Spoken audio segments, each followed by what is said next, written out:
Hermanos, ¿cómo están? Muy buenos días. Me da mucho gusto volver a saludarles, saber que se interesan por seguir aprendiendo respecto a lo que la palabra nos quiere enseñar. A partir de hoy vamos a tener un cambio. En el siguiente trimestre vamos a estar hablando de las personalidades del Antiguo Testamento.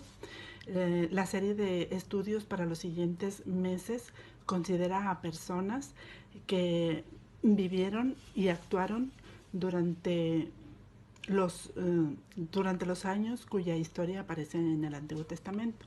La intención de los mismos es que advirtamos las características particulares de aplicar para el pueblo de Dios de nuestro tiempo. Así pues, el creyente debe interesarse en conocer qué hicieron los que podemos considerar como grande número de testigos, según nos dice Hebreos 12:1. Que son reconocidos como héroes de la fe. También en Hebreos, en el capítulo 11, podemos leer esto. El plan de estudio para este trimestre va a constar se va a dividir en 3 unidades. La primera unidad hablará sobre personas que sirvieron de apoyo. Vamos a empezar el día de hoy con Aarón, que fue portavoz y sacerdote. Y luego viene Jetro, que se le consideró sabio consejero. A Caleb, leal y paciente, y Débora, dirigente de apoyo.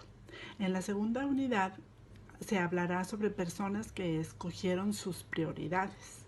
Hablarán de Jefté como celoso sin sabiduría, de Sansón como una misión incumplida, de Ana una promesa cumplida, de Naamán un seguidor reacio y de Joás un rey guiado por el mal camino, ¿verdad? Y para terminar, en la unidad 3 se hablará sobre las personas unidas a su familia y a sus amigos.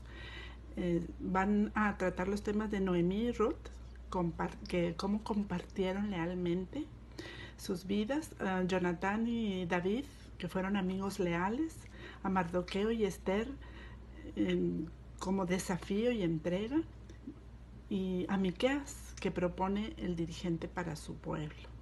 Entonces, la unidad número 1, como clave, ¿verdad? Tendrá la clave será apoyo, ¿verdad?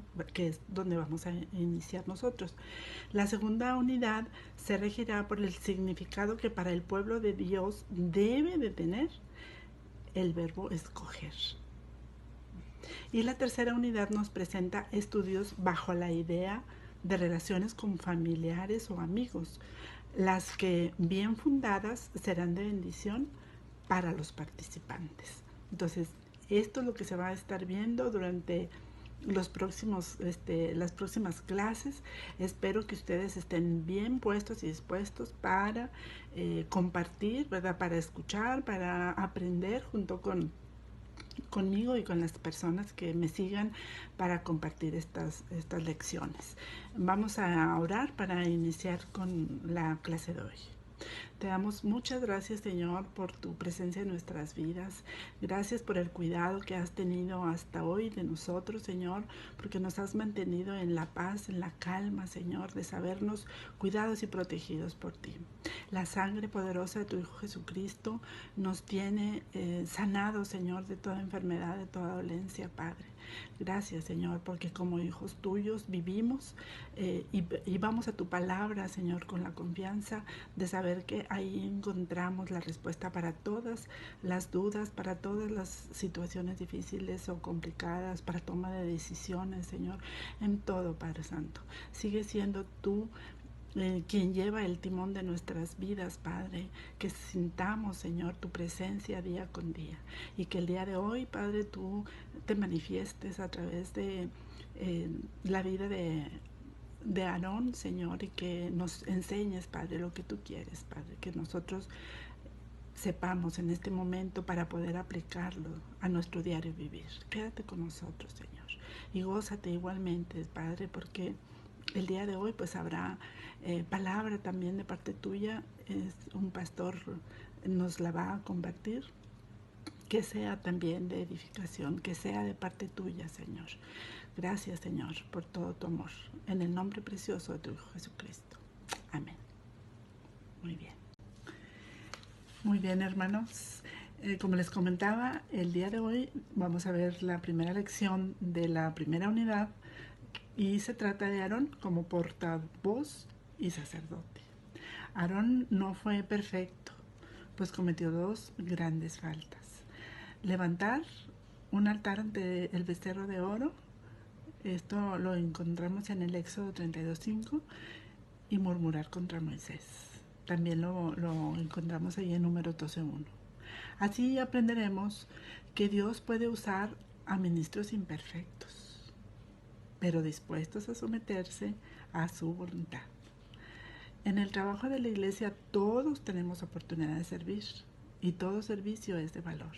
No debemos olvidar nunca eso. Lo que hagamos para Dios, Él lo toma en cuenta y según con el corazón que nosotros vamos y hacemos eso que se nos pide. Entonces hay que tener la disposición, hermanos, cuando Dios quiere que nosotros hagamos algo, hacerlo, o sea, hacerlo sin pensar, obedecerle. Es la mejor manera para que nosotros estemos en armonía con su palabra y poder recibir de Él todas las bendiciones que Él quiere derramar en nuestras vidas. El punto número 1 habla sobre la designación denunciada. Esto lo comprende en el capítulo 4 de los versículos 14 al 16. Para poder entender hay que leer desde el capítulo 13, ¿verdad? Es cuando nos narra en el capítulo 13 cómo Dios empieza a buscar a Moisés, ¿verdad? Explicando detalladamente aquí en este capítulo cómo Dios le habla a Moisés y le responde y continúa un diálogo, ¿verdad? Todavía en el capítulo 4, ¿verdad? Hasta llegar a estos versículos del 14 al 16, que son los que nos competen y dicen que Dios, luego de tantas trabas que Moisés ponía, ¿verdad? Se molestó con él, ¿verdad? Y le dice que a través de Aarón, el hermano de Moisés, harán lo que Dios quiere, que es sacar de la aflicción al pueblo de Israel, diciéndole que Aarón sería para él en lugar de boca y Moisés sería para Aarón en lugar de Dios. Entonces aquí empiezan a formar ese equipo de Moisés y Aarón, y que Dios es el que los va a hacer funcionar, porque definitivamente Dios es el que hace todas las cosas, ¿verdad? Pero Moisés en su dura cerviz estuvo tratando de decir que no, de decir que no. ¿Y quién no se identifica con Moisés? Pues yo soy una, ¿verdad? Me identifico desde el principio, ¿verdad? Con Moisés, porque batallé mucho para someterme, hermanos. Es difícil, no se sientan mal cuando tienen esa negación en ustedes, ¿verdad? El sentir que no se puede, que no estamos aptos, que no somos competentes, que no tenemos facilidad de palabra. Hay muchos pretextos que ponemos cuando iniciamos a tener una relación con Dios y Él empieza a demandar de nuestras vidas cosas, ¿verdad? Y empezamos nosotros a ponernos nerviosos y a actuar como Moisés. Pero vamos a ver el día de hoy cómo sí se puede, ¿verdad? Porque no vamos a ser nosotros, sino Dios el que hace a través de nosotros las cosas. Entonces es importante, ¿verdad?, que cuando Dios nos encargue una tarea no debemos resistirnos, porque, como les decía, ¿verdad?, nos sentimos incapaces. ¿Acaso creen ustedes que Dios ignora eso? Que somos incapaces, que tenemos imperfecciones, que batallamos para hablar. Él nos conoce perfectamente, perfectamente, pero también por el hecho de que nos conoce perfectamente, sabe hasta dónde podemos llevar las situaciones. La palabra de Él nos dice que Él no nos da más de lo que podemos resistir. Así en la prueba, así en el trabajo, hermanos. No tengamos miedo, simplemente vayamos y hagamos lo mejor que podemos hacer en una situación, en una tarea que nos encarguen de parte de la iglesia, de parte de Dios, obviamente, ¿verdad? Entonces hay que tener esa actitud de servicio, y ya lo demás, Dios ve nuestro corazón, que lo hacemos con todas nuestras ganas, ¿verdad?, con todo nuestro empeño, que nos preparamos, que hacemos las cosas lo mejor que nosotros podemos. Él sabe. Él sabe lo que nosotros somos, lo que nosotros podemos dar. Por eso es de que no debemos de tener miedo. Hay que hacer las cosas. Y Dios es el que... Y luego se van a dar cuenta, hermanos, como yo me he dado cuenta muchas veces, que, que decía, pues, ¿cómo es posible que haya hecho esto, verdad? Pues es que no lo hace uno, lo hace Dios. Nada más uno se deja llevar. Entonces, no tengan miedo. El punto número 2 habla sobre el llamamiento y respuesta.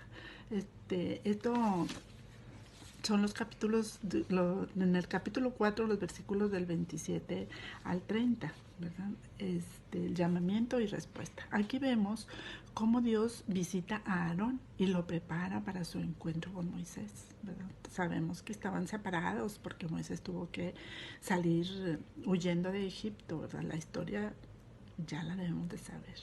Y si no, pues hay que leer un poquito más atrás. Moisés le comparte las palabras que el Señor enviaba a decirle y todas las señales que le mandaba a hacer. Entonces habla con Aarón y le empieza a platicar todo lo que Dios le dijo. Ve y dile a Aarón, ¿verdad?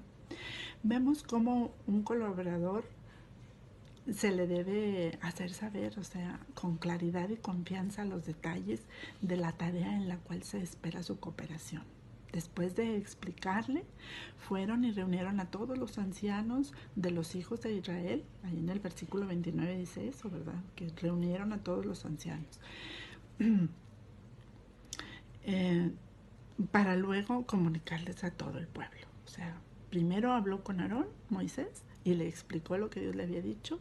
Le dijo cómo iba a ser, iban ellos dos a formar un equipo, y ya estando enterado Aarón de todo lo que Dios le había dicho a Moisés, van y buscan a los ancianos para hacérselo saber también a todo el pueblo, para todo lo que iba a suceder.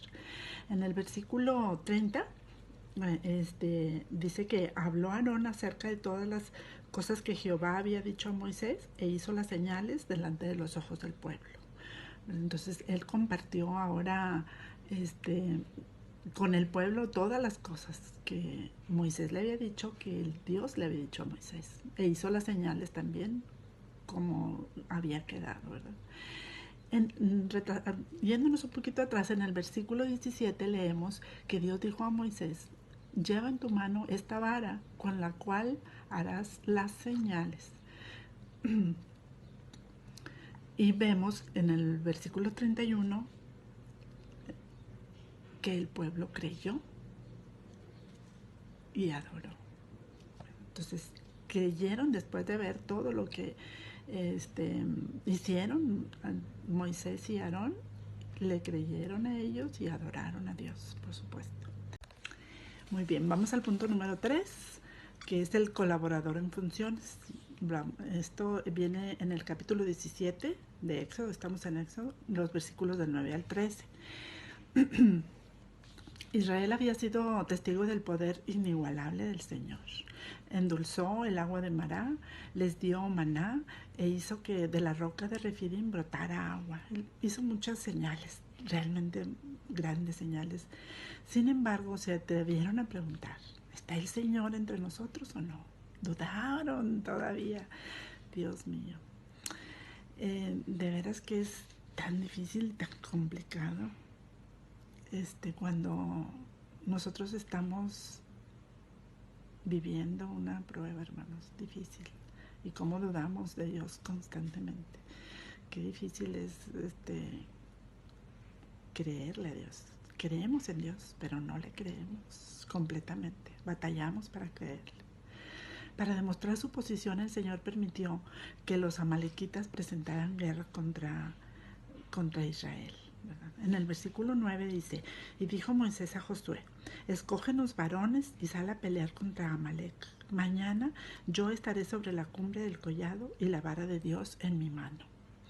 Entonces le hace ver, ¿verdad? Esto, ¿verdad? Y dice que que tuvieran la confianza, ¿verdad? Que el triunfo no estaba sobre la fuerza militar de Israel, porque ellos no tenían características de un pueblo guerrero, sino que para aquel hombre de Dios, o sea, para Moisés, la vara seguía siendo el símbolo de la fuerza divina. Moisés dependía absolutamente de Dios. El versículo 10 dice que e hizo Josué como le dijo Moisés, peleando contra Amalek. Y Moisés y Aarón y Hur subieron a la cumbre del collado, ¿verdad? Especialmente se advierte, ¿verdad?, que tenía actitud de sumisión Josué. Rápido, o sea, uno cuenta, él no preguntó ni dijo, ¿por qué yo? ¿O para qué? O nada, él obedeció, ¿verdad? Entonces, esto lo hace ver que tenía actitud de sumisión y lo que es necesario, hermanos, lo que es necesario, les estaba comentando hace rato, ¿verdad? O sea, nosotros obedezcamos, no busquemos el para qué o por qué no, o por qué yo. No, hay que hacerlo, ¿verdad? De todo corazón y Dios hace lo demás.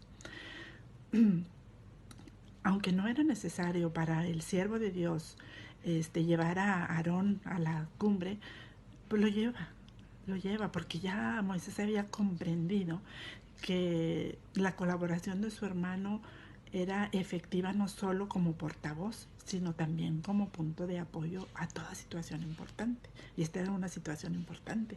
O sea, iban a estar ahí apoyando al pueblo en la guerra. Entonces él había entendido perfectamente ese equipo que había formado Dios entre Moisés y Aarón, ¿verdad? Entonces Moisés ya le había quedado muy claro. Entonces se lleva a Aarón como apoyo allá a la cima, ¿verdad? El versículo 11 dice, y sucedía que cuando alzaba Moisés su mano, Israel prevalecía, mas cuando él bajaba su mano, prevalecía Amalek. Entonces, nunca pensemos que aquello era una superstición, o sea, el llevar la vara, sino una bien fundamentada fe en que Dios estaba presente y dispuesto a manifestar su amor y su poder. O sea, no estaba el hecho de que la vara estaba haciendo las cosas. Moisés estaba obedeciendo a Dios y Dios obraba completamente. El versículo 12 dice, y las manos de Moisés se cansaban, por lo que tomaron una piedra y la pusieron debajo de él, y se sentó sobre ella. Y Aarón y Hur sostenían sus manos, el uno de un lado y el otro del otro. Así hubo en sus manos firmeza hasta que se puso el sol. Hermosa la palabra de Dios. Llegó a advertirse, como dice aquí, ¿verdad?, del cansancio, y Moisés y Aarón y Hur nos dan una lección que es digna de imitarse por quienes están al lado de un servidor del Señor, hermanos. De veras, todos aquellos varones que apoyan a un pastor en una congregación son bien importantes, muy importantes, ¿verdad? Porque cuando el pastor por alguna situación no puede enfrentar alguna cosa, ahí están ellos para apoyar. Y eso es lo más maravilloso que un ser humano puede encontrar en otro ser humano, ¿verdad? El apoyo, el hombro para llorar cuando hay necesidad de llorar, para reír cuando hay que reír, ¿verdad? Sentir uno que no está solo, ¿verdad?, en las pruebas, en las luchas. Es hermoso, hermanos, de veras. El versículo 13 dice, y Josué deshizo a Amalek y a su pueblo a filo de espada. La palabra deshizo da a entender que la victoria fue avasalladora. Una prueba más para Israel y para nosotros, demostrando que nunca debemos dudar de que el Señor está con nosotros. No debemos dudar, hermanos. Debemos estar confiados en todo momento que Dios nos protege, nos cuida, nos alimenta, nos da todo lo que necesitamos. De veras que no tenemos con qué pagarle todo lo que hace por nosotros. Al menos tener esa disposición, hermanos, de querer agradecerle todo eso, ¿verdad? Todo ese valor que nos da. En el punto número 4, hermanos, veremos el ministerio a perpetuidad. Esto viene en el capítulo 28 de Éxodo, los versículos del 1 al 3. En el versículo 1 dice, harás llegar delante de ti a Aarón tu hermano y a sus hijos consigo de entre los hijos de Israel, para que sean mis sacerdotes, a Aarón y a Nadab, Abiú, Eleazar e Itamar, hijos de Aarón. Entonces es una orden que Dios le estaba dando, ¿verdad? Dios les estaba diciendo. Entonces dice, a Abraham ya había ofrecido sus diezmos a Melquisedec, prototipo del sacerdocio. Ahora el Señor lo establece en Israel como instrumento de comunicación con la divinidad, especialmente para el oficio de intercesión. Ahora iba a ser un sacerdote del pueblo, iba a estar encargado de todo lo que los sacerdotes sabemos hicieron en ese tiempo. Y esa perpetuidad, ¿verdad? Porque los hijos de los hijos sabemos que continuaron con esa tradición. Muy bien. El versículo 2 dice, y harás vestiduras sagradas a Aarón tu hermano para honra y hermosura. La responsabilidad de un ministro del Señor debe reclamar buena presentación física, recordando que cuando oficia ante el pueblo que se le ha encomendado, ha de hacerlo dignamente. Eso es algo que está establecido en la palabra, ¿verdad? El versículo 3 nos dice, y tú hablarás a todos los sabios de corazón, a quienes yo he llenado de espíritu de sabiduría, para que hagan las vestiduras de Aarón para consagrarles, para que sea mi sacerdote. Queda así establecido el rito de la consagración de un sacerdote, que más tarde incluyó al rey y al profeta. La ceremonia de dedicación de un siervo del Señor fue y sigue siendo un acto solemne y significativo. En el Salmo 133 encontramos que cuando se disfruta de la fraternidad entre los hijos de Dios, la experiencia es agradable y se sublima al compararlo con lo que debió sentir Aarón al ser ungido como sacerdote del Todopoderoso. El privilegio fue progresivo. Primero fue portavoz, como colaborador de Moisés, luego sacerdote, como medio de intercesión del pueblo ante su Dios. Seguramente la lección es elocuente. Quien es llamado para un ministerio al que consagra la totalidad de sus dones, tiempo, energías, debe estar decidido a desempeñarlo de por vida. O sea, todos nuestros pastores, ¿verdad? Deben estar. Yo conozco uno, ¿verdad?, que dice, bueno, hasta que me muera voy a predicar. Y así es, ¿verdad? El llamado de Dios es para siempre. No es de que, bueno, lo voy a hacer por unos cuantos meses y a ver qué pasa. No. El llamado de Dios, por ejemplo, para un pastor, pues es hasta que deje de poder hacerlo, ¿verdad? Sí, por alguna enfermedad o por alguna situación, pero ellos deben de estar ahí dispuestos.